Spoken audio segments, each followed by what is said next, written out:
द्वित्ववर्ण संबंधी अशुद्धियां, हेडिंग रहेगा द्वित्ववर्ण संबंधी अशुद्धियां, द्वित्ववर्ण संबंधी अशुद्धि, द्वित्ववर्ण संबंधी क्या अशुद्धि, आइए चर्चा कर लेते। द्वित्ववर्ण क्या है वो पूछ लेता है हिंदी में कभी कभी ये, लेकिन वर्णमाला तो पेट में है नहीं, लेकिन पूछा जा सकता है दूसरे एग्जामों में। तो पूछ ले कि द्वित्ववर्ण क्या है, तो एक ऐसा वर्ण जो दो बार आ जाए लगातार, उसी को क्या कहते हैं, द्वित्ववर्ण कहते हैं। ऐसा वर्ण जो लगातार दो बार आ जाए एक ही साथ, तो उसे क्या कहा जाएगा, द्वित्ववर्ण कहा जाता है। जैसे बात करें, आगे एक बात बताओ, ये महत्व सही है, ये महत्व सही है कि एक कर्ता सही है और ये तत्व ये सही है, क्या इसमें क्या सभी सही लिखा गया है, सही कौन है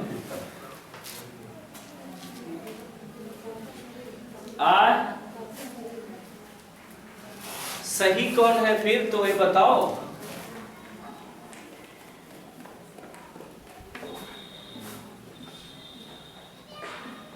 क्या ये सही है, क्या ये कर्ता सही है, क्या ये तत्व सही है, सामने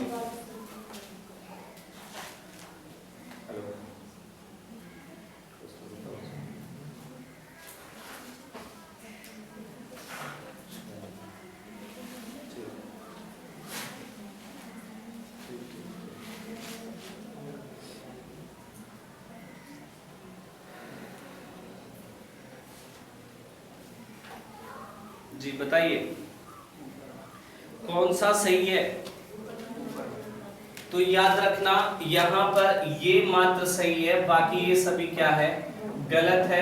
ये सही है और ये गलत है और ये क्या है, सही है। क्यों सही है, क्योंकि द्वित्ववर्ण दोनों एक साथ है। अभी तक महत्व कैसे लिखा था,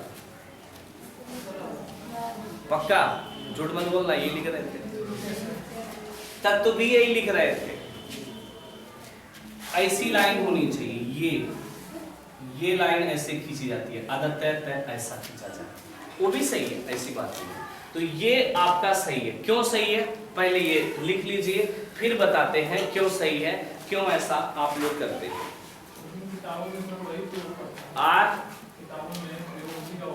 अरे सुना था सही, क्योंकि इसमें त्वय प्रत्यय आया है। क्या प्रत्यय आया है, त्वय प्रत्यय। तो ये है महत, महत जो मूल शब्द है और इसमें त्वय प्रत्यय जोड़ने से ये ऊपर वाला शब्द बनता है ये, इसलिए त्वय प्रत्यय इसमें। अगर पूछ ले महत्व में कौन सा प्रत्यय है, तो क्या काबा, त्वय प्रत्यय। और इसका मूल शब्द क्या होगा फिर, तो हल्ला काबा की मूल शब्द मह हो, मह का कोई अर्थ नहीं होता। तो याद रखिएगा यहाँ महत मूल शब्द है और त्वय प्रत्यय यहाँ ऐड हुआ है, इसलिए यहाँ पे ये वाला शब्द सही है। और ऐसे यहाँ पे तत् प्रत्यय है। क्या प्रत्यय है, तत् मूल शब्द है और इसमें त्वय प्रत्यय क्या हुआ है, ऐड हुआ है।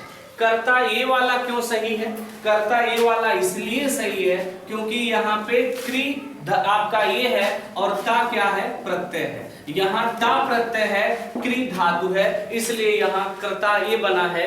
और यहाँ तत् आपका तत्व में क्या है, ये तत् आपका मूल शब्द है और त्वय क्या है, प्रत्यय है। तो यहाँ पे त्वय प्रत्यय नहीं है, यहाँ पे ऐसा होता तो करते। तो इसलिए याद रखना, आज के बाद महत्व कभी आ जाए तो ये सही करना और तत्व आ जाए तो ये सही है और बाकी ये गलत है। आजकल आज से पहले या आपसे 10 सेकंड पहले जितने भी लोग थे सभी के सभी लोग हाई है और हाई है और हाई और हाई सही मानते थे, सही है ना। तो थोड़ा नियम कानून है, हिंदी में भी है, ऐसा थोड़ी ना कि माने चाहे जैसी हो जाओ पाली के उपिता उपास हो जाओ। अगर इसीलिए तो आईएएस विशेष में हिंदी वाले थोड़ा पीछे हो जाते हैं, वहां पे परफेक्ट हिंदी लिखना पड़ता है, गड़बड़ इसलिए होता है। और इंग्लिश में जनते हैं, इंग्लिश में कोनो कुछ होता नहीं है, लिखते चलो, अच्छा खासा राइटिंग है तो फिर अच्छा नंबर मिल जाता है।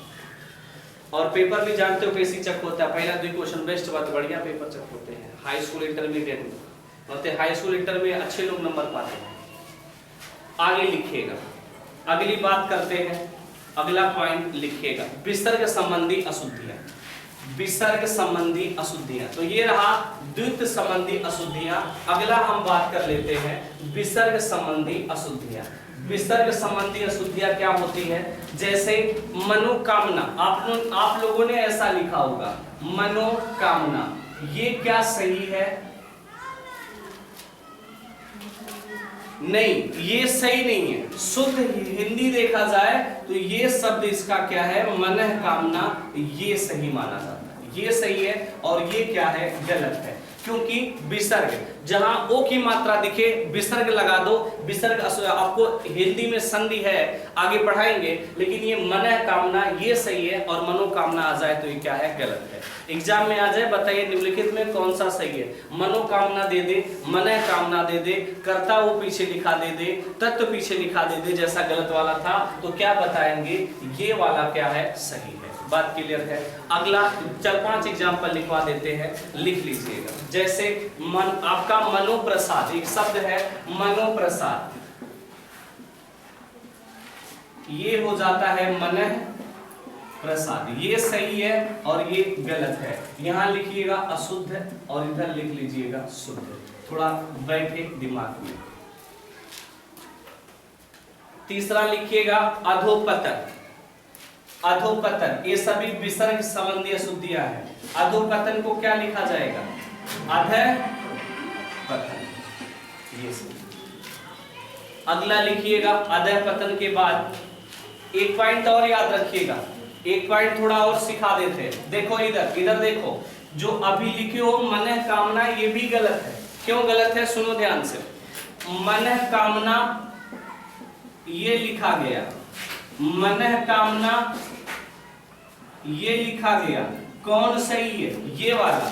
आपको ये नियम वर्णमाला में पढ़ाए होंगे कि अगर जहां पे ये लाइन गुजरे या कहीं पे आपका जैसे ये थर्मस लिखा गया है, ये और कुछ और बात करते हैं, जैसे धनुष की बात करते हैं, तो याद रखिएगा इसके ऊपर जहां पे घुंडी है ये गोल है, यहां पर भी ये गोली होता है, इसके ऊपर से स्थिररेखा नहीं गुजर सकती। गुजारेंगे तो ये परफेक्ट हिंदी के हिसाब से गलत माना जाता है। तो याद रखिएगा मनोकामना जो है, मनः कामना अगर लिखना हो तो ये और कामना ऐसे, अब ये क्या है? सही माना जाता है। तो ये यहां से ऊपर से थोड़ा थोड़ा हटा लीजिएगा, अब ये सही है। अधःपतन ये सही है। अगला बोले पयोपान, लेकिन आप लोग ऐसा सीधे जो तो देख रहा होगा, नहीं, पयःपान, पयोपान, पयःपान हो गया। अगला बात कर लेते हैं एक एग्जांपल जो एग्जामों में आता है कभी कभी, रजोकर्ण। रजोकर्ण तो ये हो जाएगा रजः कर्ण। ये इंपॉर्टेंट रहे, ये 4-5 एग्जांपल आपके सामने। अगला लिखिएगा, अगले पॉइंट की चर्चा आप लोगों से कर लिया जाता है, नोट बना के लिखिएगा। भक्तगण परिषद, नोट में अगला नियम जो भी होगा, भक्त हो गया, गण हो गया, परिषद हो गया, भक्त गण परिषद, भक्त गण परिषद अंतिम मात्रा को छोटा कर देते हैं, अंतिम मात्रा को छोटा कर देता है। भक्त हो जाए, गण हो जाए, परिषद हो जाए, ये क्या करेगा? अंतिम मात्रा को क्या बना देगा? छोटा बना देगा। जैसे अब आपके सामने एग्जांपल आते हैं, अगर आपसे अगर बात किया जाए, एक बात बताओ, स्वामी, ये स्वामी सही है ना? 100%, ये स्वामी 100% सही है ना? लेकिन हम कह रहे हैं नहीं भाई, इनमें स्वामी के आगे हम क्या लगा देते हैं? स्वामी भक्त। क्या ये सही है? नहीं। अगर भक्त आ गया ना, भक्त आ जाएगा तो अंतिम वाला जो मात्रा होगा उसे क्या बना देगा? झीन बना देगा, छोट बना देगा। तो क्या हो जाएगी? स्वामी भक्त। ये अब इसका जवाब सही है। क्या बातें समझ में आया? क्या करना है? अंतिम वाले को क्या बनाएगा? छोटा बना देगा। ये गलत है और ये क्या है? सही है। अगर एग्जाम में आया होता तो क्या मार के होता? ई है। कहा से आपके पता बा? स्वामी प्लस भक्त, स्वामी भक्त नहीं। अगला मंत्री परिषद लिखिएगा, आप बनाइए ना यार, हर चीज अभी बताइए का। मंत्री परिषद।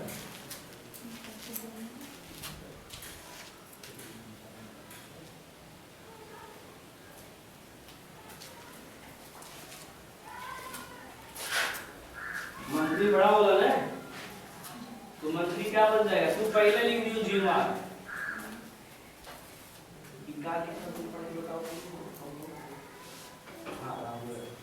मंत्री लिखा था इधर लिख दो, पढ़ो क्या लिखिए, क्या लिख दो? मच्छी लिखा था बेटा, ये क्या तू क्या लिखे राजकुमार? आपने बड़ा इधर उधर घूम रहा है यार, इतना डेट उठ मत जाए, अच्छी बात नहीं, गमान के लोग। अगर आप लोग की गर्लफ्रेंड बुलाती ही है तो यार बोलो कि कोचिंग का भी समय नहीं जाना है, समय नहीं है, लेकिन कोचिंग का समय निकल लेगा, ये अच्छी बात नहीं है ना। कोचिंग के बाद आपको तो फ्री हो यार, जाओ फिर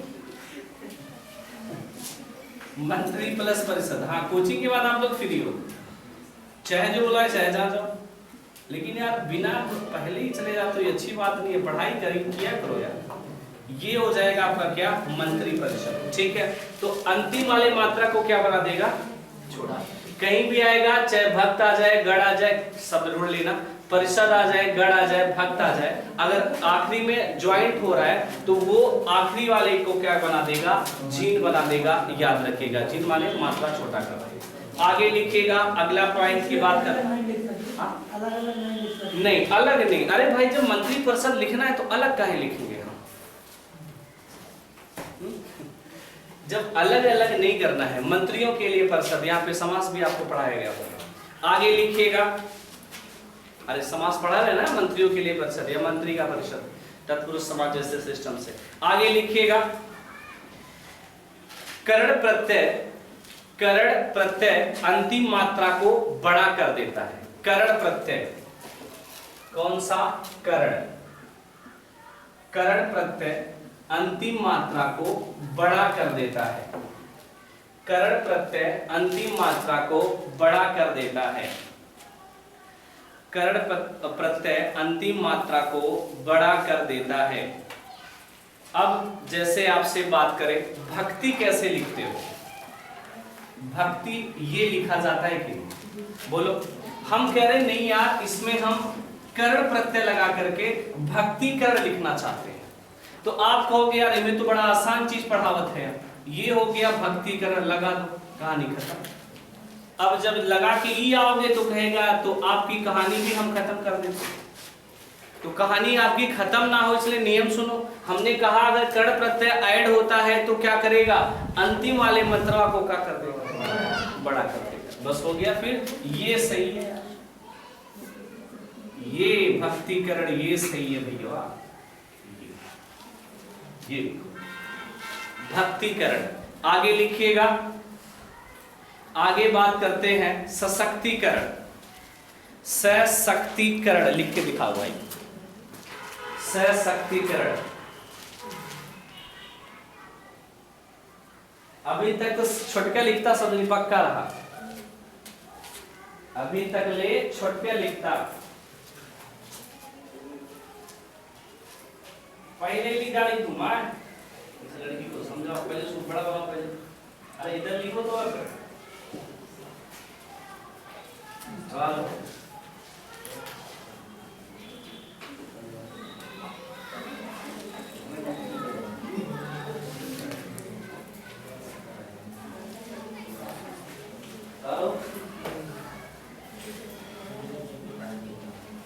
सशक्तिकरण।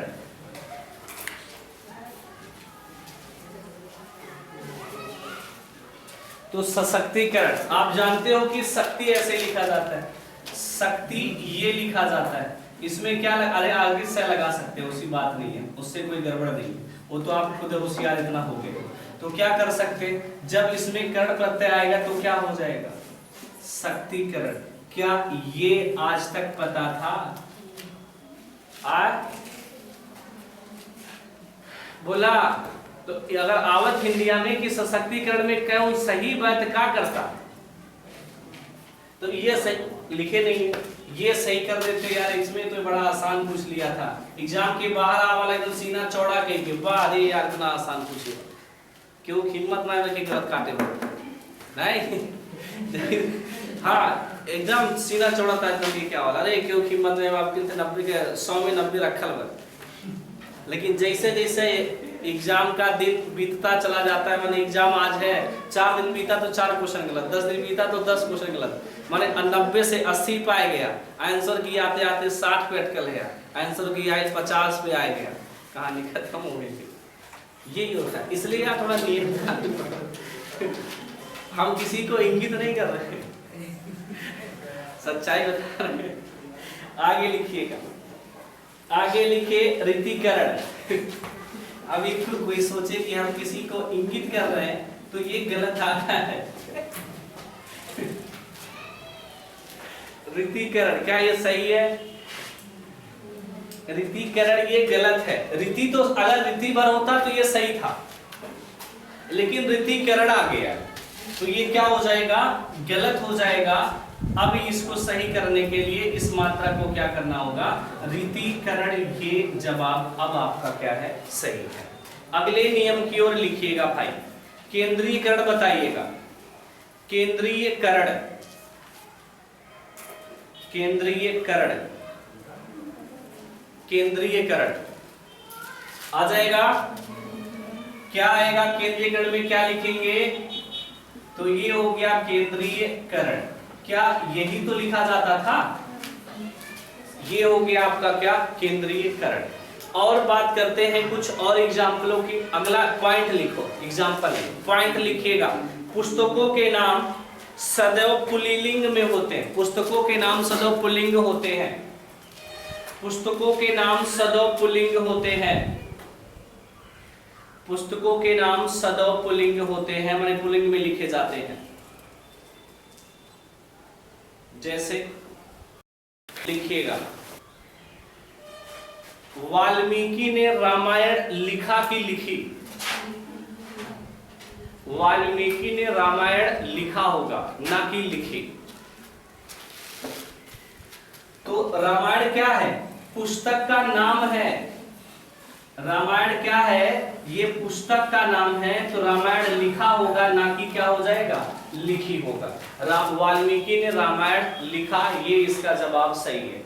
अगर पूछा जाए सोहन ने गीता लिखा कि गीता लिखी? वाल्मीकि, वाल्मीकि ई की मात्रा आया है, आपको कल बताना चाहिए था लेकिन नहीं बताया गया। ये हो गया हमारा वाल्मीकि। ये मी पे मात्रा बड़ी लग जाती है। और ये बना किससे है? वाल्मीकि से।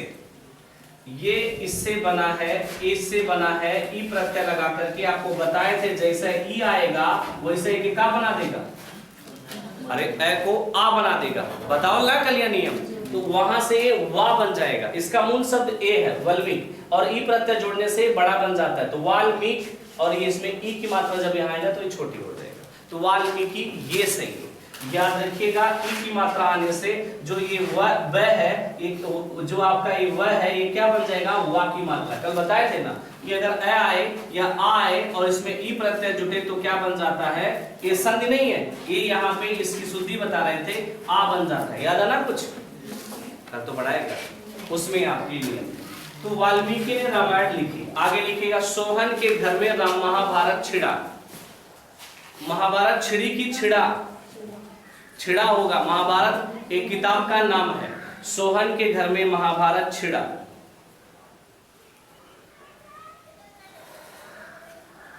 महाभारत छिड़ा। अगला पॉइंट लिखिएगा। अगला पॉइंट लिखते हैं, अगला नोट में आ जाओ। एक बात बताओ, ये और ये दो शब्द आपको नजर आए होंगे। एक और सुनो, एक ये और ये दो शब्द ये नजर आए होंगे, ध्यान से सुनना। इसे क्या कहते हैं? इसे क्या कहते हैं?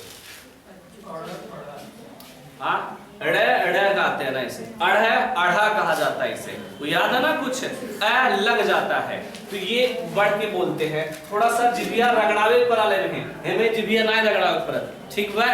और इसे क्या कहते हैं? वर्गीय व्यंजक। क्या कहते हैं? वर्गीय व्यंजक कहा जाता है। और इसे क्या कहा जाता है? उत्क्षिप्त या फेंका हुआ या ताड़नजात, कुछ भी बोले चलेगा। उत्क्षिप्त या फेंका हुआ। फेंका हुआ का है जब बोला थे कि जिब्बिया थोड़ा आगे फेंके परत है, फेंका हुआ, उत्क्षिप्त, फेंका हुआ या ताड़नजात, इसे कहा जाता है। तो याद रखना क्या है, यहां सिखाना है। वर्गीय व्यंजक ये है और आपका अढ़ और अड़ा है, ये आपका उत्क्षिप्त है, फेंका हुआ है, ताड़नजात है, जो भी बोले चलेगा। अब इसमें हम बात करेंगे, ध्यान से सुनिएगा। इसमें पहला पॉइंट ये होगा कि कभी भी कोई भी शब्द की शुरुआत इनसे नहीं होगी। कभी भी किसी शब्द की शुरुआत इनसे नहीं होगी। आप कहोगे यार ढोलक तो होला, अरे ये ढोलक गलत है, हाई नीचे बिंदी नहीं लगती। याद रखना कौन सा ढोलक सही है? हाई वाला ढोलक ना, हाई ढोलक सही है, ना कि हाई नीचे हाई बूंदी लगे वाला ढोलक सही है।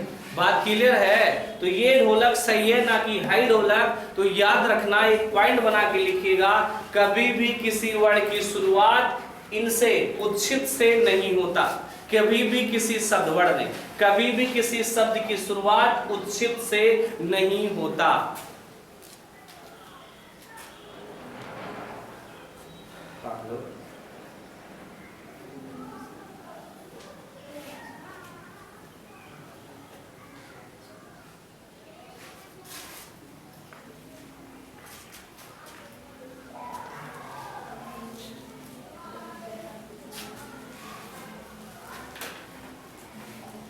दूसरा पॉइंट लिखिएगा, लिखिए अगला पॉइंट, अंग्रेजी शब्दों में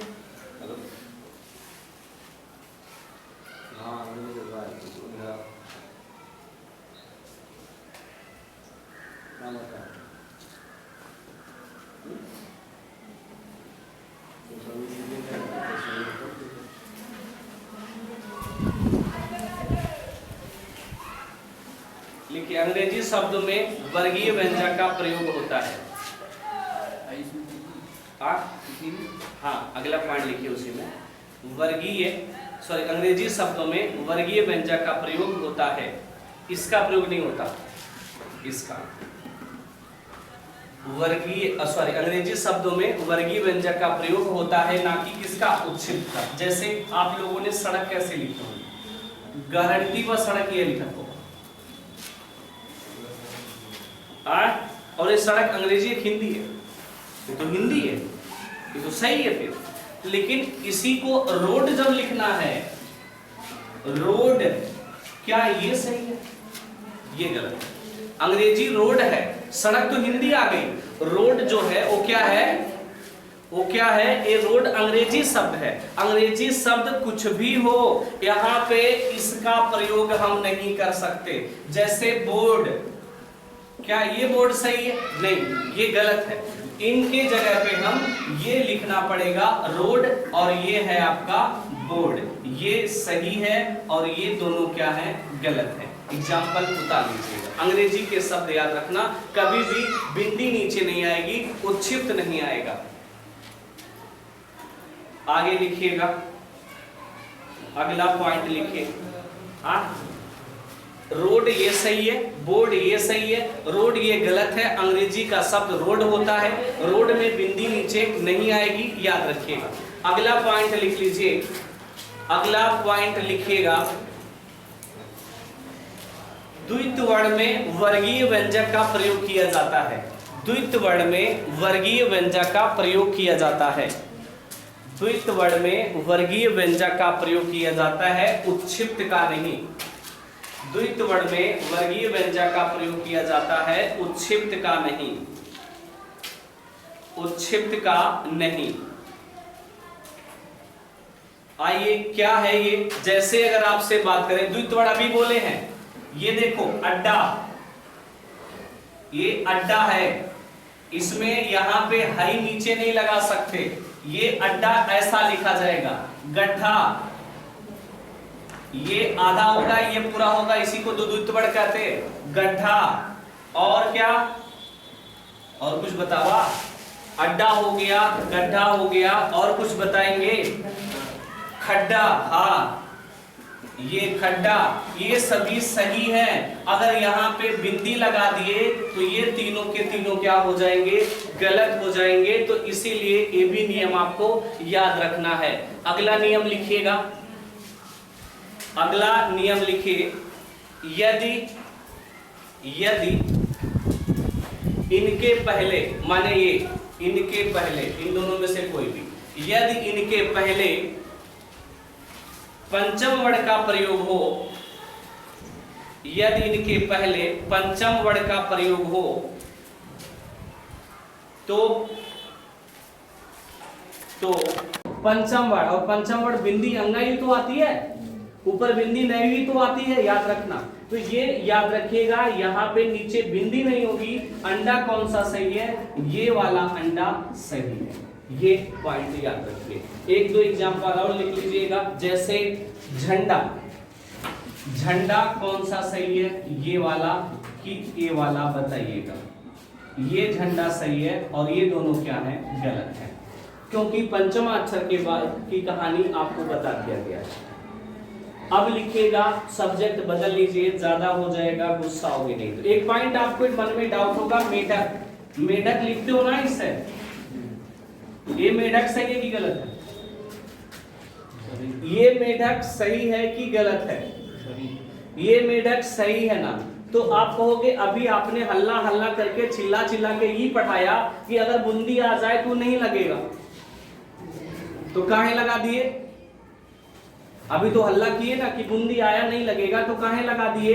ये नाते लगा दिए क्योंकि ये बिंदी जो है ये चंद्र बिंदु है, ये पंचमाक्षर नहीं है। ये कौन सा बिंदु है? चंद्र बिंदु, हाई वाला बूंदिया है ये। लेकिन जब हाई ऊपर मात्रा लगता है तो चंद्रमा नहीं लगाया जाता, डायरेक्ट बूंदी लगा दी जाती है। तो ये मेढक आपका ये सही है और यहाँ वाले हिसाब में ये क्या है? गलत है। दिमाग में बैठा लीजिएगा। तो आज के लिए हिंदी में इतना, सब्जेक्ट बदल लीजिए। अब लिखिएगा करंट अफेयर। हाँ, ऊपर नीचे दोनों। ये मेढक आपका सही है क्योंकि ये चंद्र बिंदु है ना कि पंचमाक्षर। अब सब्जेक्ट बदल लीजिएगा, लिखिए करंट अफेयर। करंट अफेयर की ओर लिखिएगा, लिखिएगा महोत्सव 2022, महोत्सव 2022। थोड़ा एक जूम ना आई हुई, सिर्फ व्हाइट बोर्ड दिखेगी इतना। अच्छा, इतना दिखता ना तो फिर सही। ये वाला, ये इसमें क्या हो गया कि ये वर्गाकार हो गया, आयताकार से। चलिए उपाय किया जाए इसका। गरीब आदमी है भाई, अभी नहीं तो जब थोड़ा अमीरी आए तब